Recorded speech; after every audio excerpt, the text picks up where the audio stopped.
કેન્દ્રીય મંત્રી મનસુખ માંડવિયા કે જેઓએ જનપ્રતિનિધિને એક ટકોર કરી છે, તેઓએ જનપ્રતિનિધિને ટકોર કરતા કહ્યું કે જનતાનો અવાજ અધિકારી સુધી પહોંચાડો. જનપ્રતિનિધિ જનતાની અપેક્ષાને વાચા આપનાર માધ્યમ છે. જનપ્રતિનિધિ અવાજ ઉઠાવે તો કામ ગંભીરતાથી લેવાય છે. તે પ્રકારની વાત પણ કેન્દ્રીય મંત્રી મનસુખ માંડવિયાએ કરી.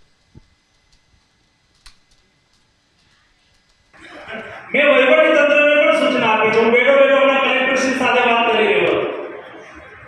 મેં કહ્યું કે જનપ્રતિનિધિઓને ક્યારેય હળવાશથી નહીં લેશો. જનપ્રતિનિધિ ડેમોક્રેસીની અંદર, લોકશાહીની અંદર જનતાની આકાંક્ષાઓ અને અપેક્ષાઓને વાચા આપનાર માધ્યમ છે. ચાહે સરપંચ હોય, ચાહે તાલુકા પંચાયતના સભ્ય હોય, તાલુકા પંચાયતના તાલુકા વિકાસ અધિકારી હોય, સરપંચ અને તાલુકા પંચાયતના સભ્યો એ તાલુકાના વહીવટી તંત્ર સાથે સંપર્કમાં હોય છે.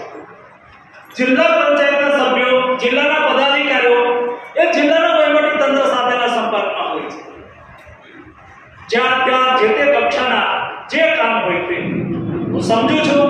દરેક કામ એ તમે કહેશો એ રીતે થઈ જાય એવું જરૂરી નથી, પરંતુ તમે કહેલું કામ એ કામને ગંભીરતાથી લેવાય. આર્થિક એ કામ માટે જરૂરિયાત હોય તો આર્થિક જોગવાઈ થાય ત્યારે કામ થાય, પરંતુ એ કામ વહીવટી તંત્રના ધ્યાનમાં હશે તો સમય આવે ત્યારે જ્યારે આયોજન કરવાનું હોય ત્યારે આપણે એને ચોક્કસ રીતે લઈ